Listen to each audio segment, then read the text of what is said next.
Ini kita akan lanjutkan pasca duduk di antara dua sujud, dan pembahasan sujud sudah kita bahas. Tidak ada beda antara sujud pertama dengan yang selanjutnya. Kita sekarang bahas materi tentang cara bangkit dari sujud. Baik, kelihatan? Kelihatan. Ikhwan, teman-teman kelihatan? Yang dari sana kelihatan?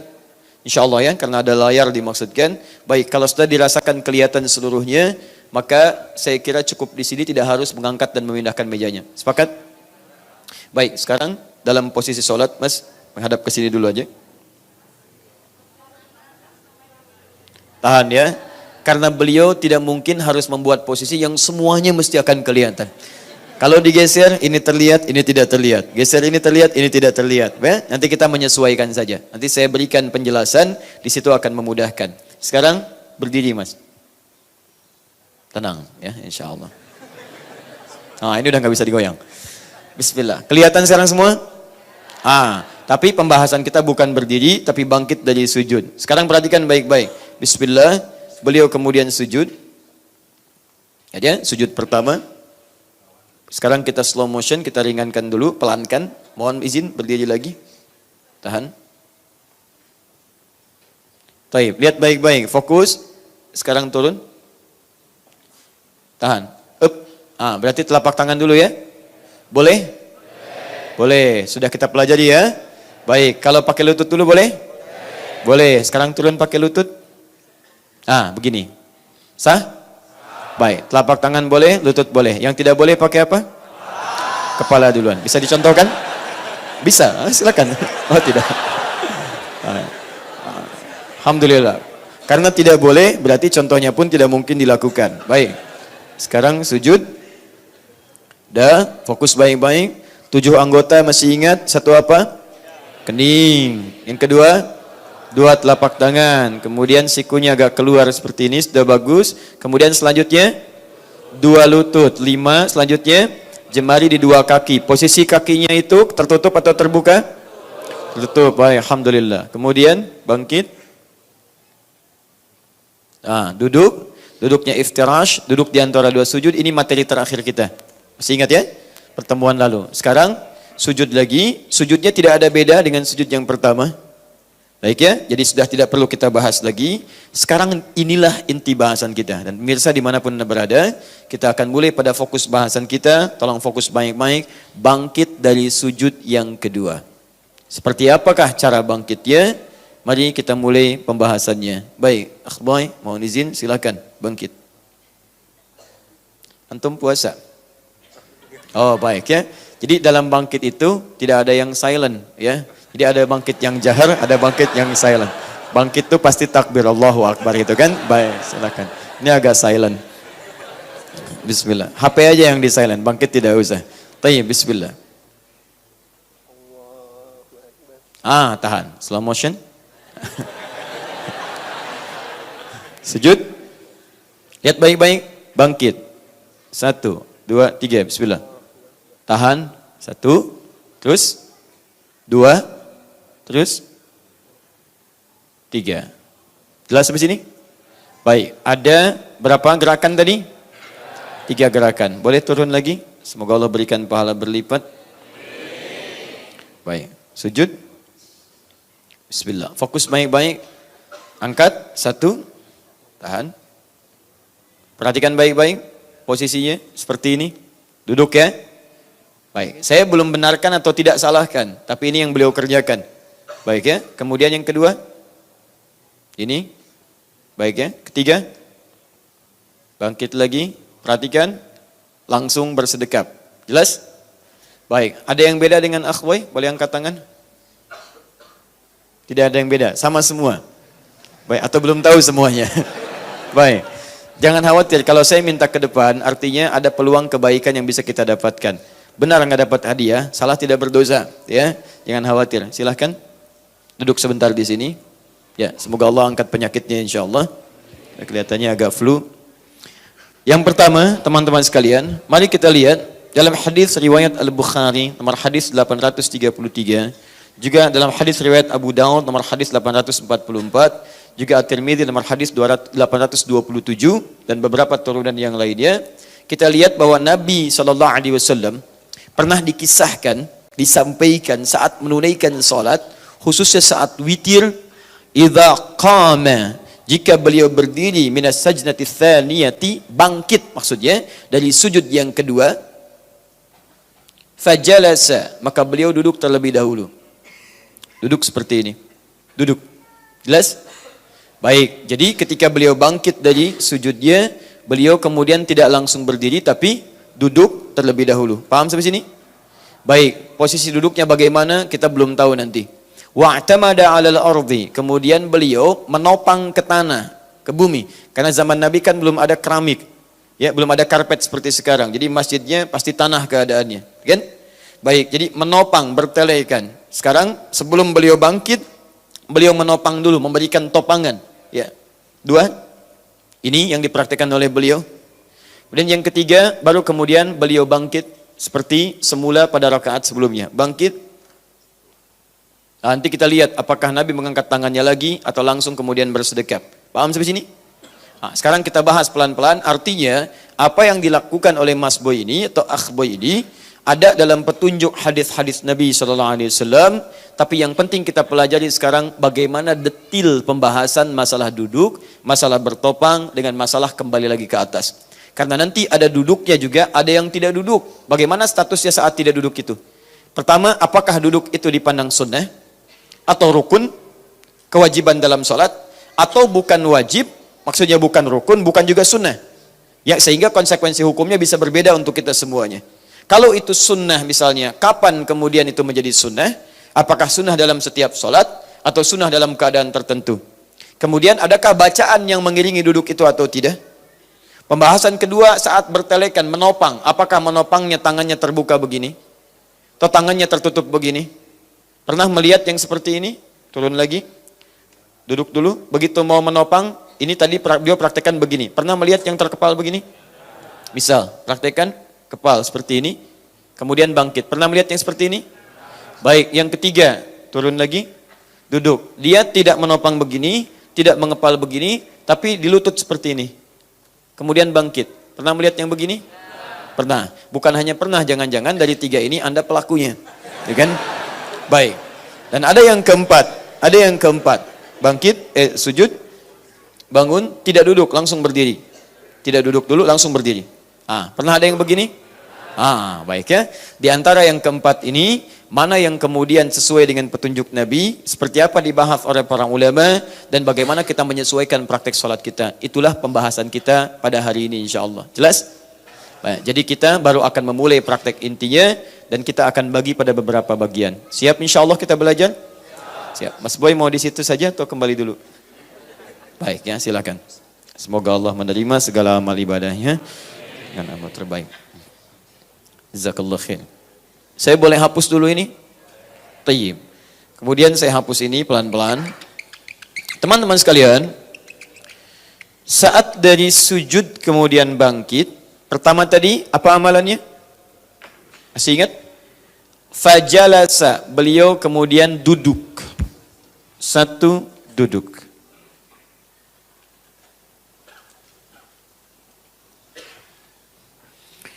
Baik. Kedua apa? Wa'tamada 'alal ardi, tangannya menopang ke bumi, ke bawah. Menopang dengan telapak tangan. Kita fokuskan pada ini dulu, baru kemudian bangkit, dan posisi tangannya nanti kita akan lihat setelah ini. Kita bahas dua ini dulu. Baik, sekarang pembahasan pertama tentang duduk. Bagaimana status duduk yang dimaksudkan ini? Para ulama kemudian mencoba untuk menggali tentang persoalan duduk ini. Kata Imam Asy-Syafi'i dalam kitabnya jilid yang pertama halaman 116, beliau sampai mengatakan begini, saya tidak menyukai ada orang-orang yang dalam sholatnya kemudian dia langsung bangkit tanpa duduk dulu. Karena adanya hadis-hadis dari Nabi SAW yang memberikan keterangan tentang duduk dalam antara bangkit sujud yang kedua dengan ia berdiri. Di Imam Asy-Syafi'i lebih menyukai seseorang ketika dia bangkit sujud yang kedua, dia duduk terlebih dahulu. Paham sampai sini? Baik, pelan-pelan. Sekarang pembahasan statusnya belum selesai. Apa status duduk ini? Apakah rukun dalam artian wajib ataukah dia sunnah? Baik, saya tanya dulu, Bapak Ibu sekalian, rukun yang bermakna wajib atau sunnah? Baik, rukun atau wajib? Tidak ada wallahu alam, cuma dua pilihannya ya. Kalau bukan rukun atau sunnah. Baik ya, yang rukun angkat tangan. Yang rukun, sedang tidak rukun nih, angkat tangan. Baik, rukun baik. Yang sunnah? Lihat baik-baik sini. Kalau rukun, konsekuensinya wajib dilakukan. Kalau tidak dikerjakan berarti sholat dia batal. Dia mesti mengulang. Ingat baik-baik ya. Yang kedua, kalaupun rukun mesti bersanding dengan bacaan. Karena setiap ada yang dikerjakan rukun itu bersanding dengan bacaan. Misal, ketika Anda takbir, rukun bukan? Rukun, ada bacaannya. Ada apa bacaannya? Allahu Akbar. Baik, ketika Anda rukun bukan? Rukun, ada bacaan. Ada ketika Anda sujud, rukun bukan? Rukun, ada bacaan. Ada umumnya setiap rukun akan bersanding dengan bacaan dan berkonsekuensi dia wajib dikerjakan, ditinggalkan batal salatnya. Paham? Baik. Yang kedua sunnah. Sunnah tidak mencapai derajat wajib. Artinya saat dia mengerjakannya, teman-teman sekalian, dia berpahala. Cuman saat dia tidak mengerjakan karena alasan tertentu yang dibenarkan, itu dia tidak berdosa. Ibadahnya tetap tidak batal. Tidak batal, cuma tidak memperoleh pahala yang dijanjikan. Atau tidak mendapatkan potensi pahala yang dijanjikan. Salat tidak batal, cuman pahala tidak dapat. Jelas sampai sini? Pilih mana? Batal tidak dapat pahala atau tidak batal dapat pahala? Tidak ada yang kedua. Ya kalau sudah tidak batal, tidak dikerjakan, nggak akan ada pahala. Ya awas ingat baik-baik. Ketika Anda tidak mengerjakannya, pahala tidak dapat, cuman sholat tidak batal. Paham? Baik. Misal, contoh. Ada misalnya sunnah untuk bersedekap seperti ini. Ada yang irsal, ada yang bersedekap. Ketika Anda bersedekap seperti ini misalnya, itu mengikuti sunnah Nabi, ada pahalanya. Pahala ada. Anda seperti ini pun ada yang irsal. Ada. Baik, nah alih-alih Anda misalnya berseperti ini, padahal bisa seperti ini misalnya, Anda memilih seperti ini, maka Anda kehilangan momentum dari yang bersedekap seperti ini. Paham ya? Pahala untuk bersedekap tidak Anda dapatkan, tapi Anda mendapat kemuliaan misalnya mengikuti yang kedua seperti ini. Ada yang lebih jelas, misal Bismillahirrahmanirrahim. Tayyib. Ada yang memilih langsung Alhamdulillah, tidak ada masalah, karena riwayatnya ada. Anda tidak baca Bismillah pun dalam Al-Fatihah, misal dalam sholat langsung Alhamdulillahirrabbilalamin. Sholat Anda nggak batal. Gak ada masalah di sini. Ada hadisnya. Tapi kalau Anda bacakan misalnya Bismillahirrahmanirrahim, ada peluang pahala Anda dapatkan di situ. Paham di sini? Nah, fiqh Asy-Syafi'i di antara ciri khasnya adalah kalau ada peluang pahala bisa saya dapatkan, kenapa saya tinggalkan? Jelas ya? Itulah pandangan Imam Asy-Syafi'i. Makanya beliau memilih saat bismillah salah satu contohnya dengan jahar. Kenapa? Pertama, saya bisa bacakan bismillahnya, artinya saya punya peluang pahala. Bukankah satu hurufnya 10 kebaikan? Bismillahirrahmanirrahim, 19 huruf, 190 kebaikan saya dapatkan. Kalau saya nggak bacakan, memang sholat saya nggak batal, cuman saya kehilangan pahala, sayang.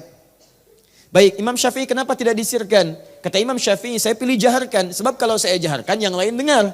Bukankah mendengar Quran di situ ada kebaikan juga? Quran surah ke-8 ayat kedua. Innamal mu'minuna alladzina idza dzukirallahu wajilat qulubuhum wa idza tuliyat 'alaihim ayatuhu zadatuhum imana wa 'ala rabbihim yatawakkalun. Orang beriman itu kalau disebut nama Allah ada getaran dalam jiwanya. Dan kalau dibacakan ayat Quran ada sentuhan pada dirinya, meningkat imannya dan semakin dekat dengan Allah. Daripada enggak saya keraskan, mendingan sekalian saya keraskan. Pahala saya dapat, orang lain bisa dengar dan ada kebaikan di situ. Itu cara satu contoh pendekatan fikih Asy-Syafi'i. Saya tidak mengatakan Anda mesti ambil yang ini, bukan. Saya menjelaskan begini karakteristiknya. Supaya Anda paham kalau Imam Syafi'i misalnya berhujjah seperti ini maksudnya. Imam Malik mengatakan saya ambil saja yang tanpa basmalah. Langsung Alhamdulillahirrabbilalamin. Sampaikan oleh beliau. Kenapa? Karena hadis-hadis awal terkait Al-Fatihah itu langsung dengan hamdalah tanpa basmalah. Basmalah datang kemudian ketika Ibnu Abbas radhiyallahu taala huma bertanya pada Nabi, kenapa tidak ada ayat turun untuk memisahkan surah satu dengan yang lainnya? Asalnya nyambung. Ya, qul huwallah nyambung dengan Al-Falaq, Al-Falaq nyambung dengan An-Nas. Begitu ditanya Ibnu Abbas radhiyallahu taala anhuma turunlah Bismillahirrahmanirrahim. Sejak saat itulah Nabi seringkali membaca surah-surah diawali dengan bismillah. Termasuk Al-Fatihah dibaca dari Bismillahirrahmanirrahim. Sehingga Imam Malik memilih, saya pilih dari hamdalah saja langsung. Apakah kehilangan pahala? Tidak. Beliau mendapatkan pahala mengikuti Nabi. Bagaimana mengikutinya? Memilih hadis-hadis awal dengan Alhamdulillahirrabbilalamin. Ya, jadi saking inginnya beliau mengambil yang pertama, beliau mengambil alhamdulillahirabbil alamin. Imam Ahmad menengahi, daripada ini tidak baca, ini baca kemudian, ada yang ketiga yang orang lain juga belum tentu tahu ini. Apa itu disirkan? Sir, tetap dibaca tapi tidak dijaharkan. Sir, silent. Ya, tidak ada bunyinya. Bismillahirrahmanirrahim. Lebih ya? Dibaca pribadi, dibaca bismillahnya, tapi disirkan, tidak dijaharkan, lantas tidak terdengar oleh orang lain. Paham ya? Jadi kalau antum jadi imam, imamnya sir, antum gak harus dekatkan ke mic supaya kedengaran orang. Bismillahirrahmanirrahim. Alhamdulillahi rabbil alamin. Kalau seperti itu sama aja jahar. Jahar karena bacaan antum kedengaran orang. Paham ya? Nah, ini karakteristik tipikal fikih Imam Asy-Syafi'i. Jadi kata beliau, saya menyukai orang duduk daripada tidak sama sekali. Karena ketika duduk ada pahala mengikuti petunjuk Nabi SAW. Jelas? Nah, sekarang pertanyaannya, apakah ini bagian dari wajib, rukun atau sunnah? Kalau wajib jelas ditolak oleh para ulama, ini bukan dari bagian rukun ataupun kewajiban. Jelas? Baik. Disepakati oleh para ulama, ini hukumnya sekalipun dikerjakan masuk dalam hukum sunnah. Berpahala jika dikerjakan, tapi tidak melahirkan dosa dan tidak membatalkan sholat kalau tak mampu mengerjakannya. Jelas sampai sini? Nah, sekarang pertanyaannya, apakah duduk ini terus dilakukan dalam sholat atau hanya sesekali dikerjakan dalam sholat? Kapan Nabi SAW mengerjakan duduk dalam sholat? Ternyata pembahasan para ulama di kitab-kitab keterangan tentang sifat sholat Nabi SAW terkhusus yang dibahas tuntas itu oleh Ibnul Qayyim Al-Jauziyah dalam sifat sholat Nabi di sini. Beliau bahas tuntas tapi kalimatnya ringkas. Ya, di halaman ke-70 sampai 71 beliau bahas ini. Ya. Kemudian penjelasan yang ini kalau ingin lebih jelasnya lagi, Anda temukan dibahas lengkap tentang cara duduknya Nabi beserta kapan dia munculnya, bagaimana status hukumnya, seperti apa sebenarnya dipraktekkan di kitabnya Syekh Ibnu Utsaimin yang ini, terbitan Al-Qawam. Ya, jadi nanti kita satukan jadi satu, mudah-mudahan jadi diktat untuk pedoman kita. Nah, beliau kemudian sampaikan di sini, nanti saya cek setelah saya sampaikan. Kesimpulannya, fokus. Di awal-awal masa Nabi SAW menunaikan salat, baik, beliau tidak nampak kemudian mengambil posisi duduk, bangkit dari sujud. Jadi tidak mengambil posisi duduk. Jadi beliau sujud, kemudian bangkit, langsung bangkit, tidak duduk, sujud terlebih dahulu. Tidak duduk terlebih dahulu. Paham? Contoh. Mas Boy. Masya Allah, silakan. Tadi beliau sedang mencatat ya, jadi saya minta dulu, mudah-mudahan nanti nyambung. Jadi beliau praktek, beliau mencatat. Catatannya dibukukan, jadilah catatan. Nah, Mas Boy. Mas bukan yang lain. Dah ya, lihat sini, sujud.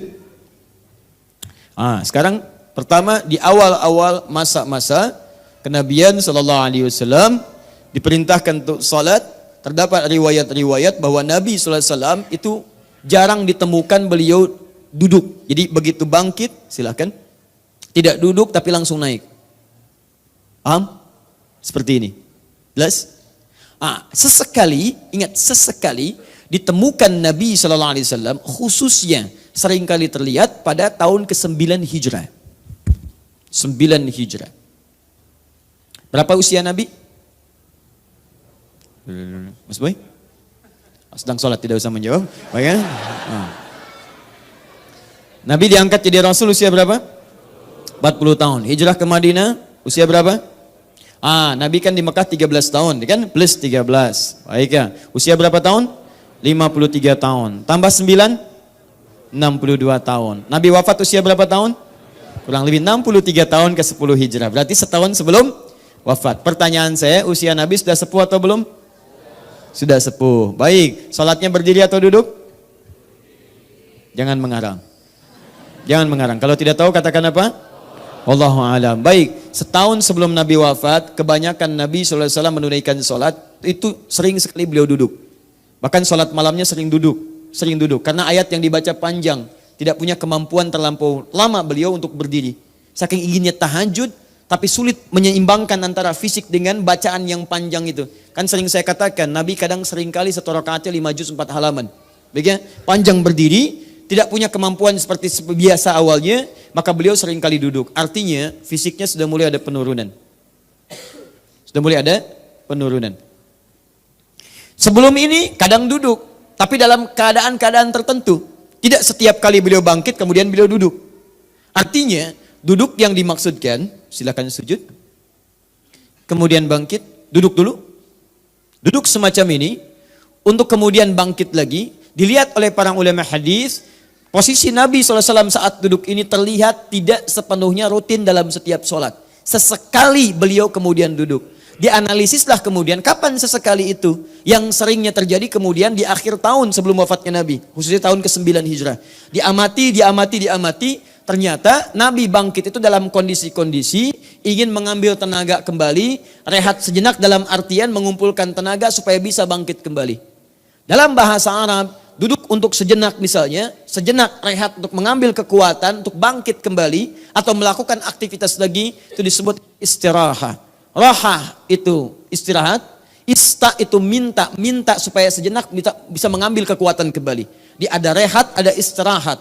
Rehat itu mendapatkan santai tenang, istirahat pakai ista, menuntut keadaan supaya bisa mendapatkan ketenangan dulu, punya kekuatan lagi. Anda kerja, tiba-tiba sampai pada tahap-tahap yang agak lemah, kan istirahat dulu. Supaya recovery lagi dan ada kekuatan lagi. Maka dibuatlah dalam bahasa Indonesia, diserap dari bahasa Arab, istirahat. Maka duduk semacam ini diperkenalkan oleh para ulama dengan bahasa jilsatur raha atau jilsah istirahat. Duduk istirahat.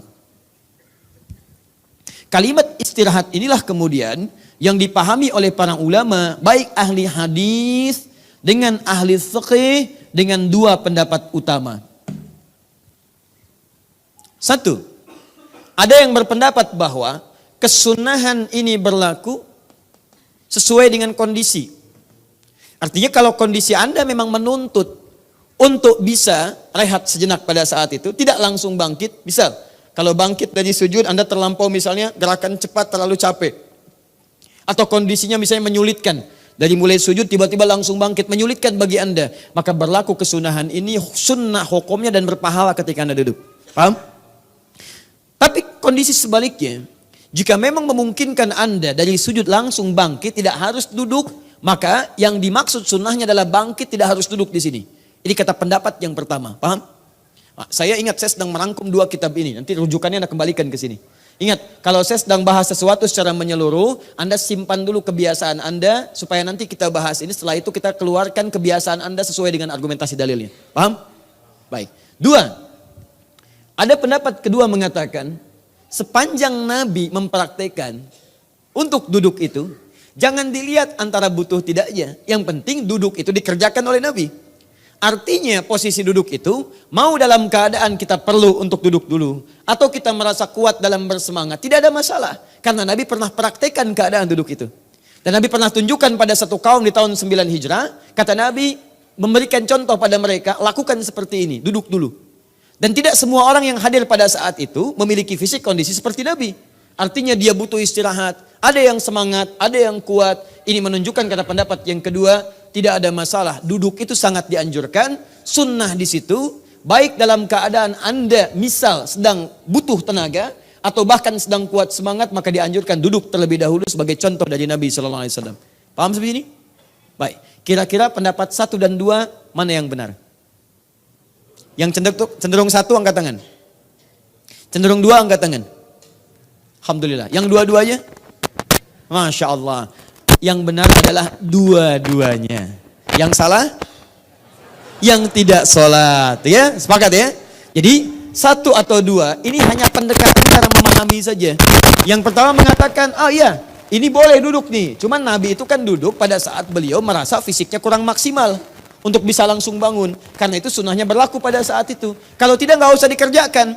Tapi yang satu pun bersepakat, kalaupun dia duduk gak ada masalah. Dan tidak disebut dengan bid'ah. Ingat, bersepakat mereka kalau duduk gak apa-apa. Cuma bagi kami, praktek duduk itu dilakukan saat dalam keadaan butuh untuk duduk.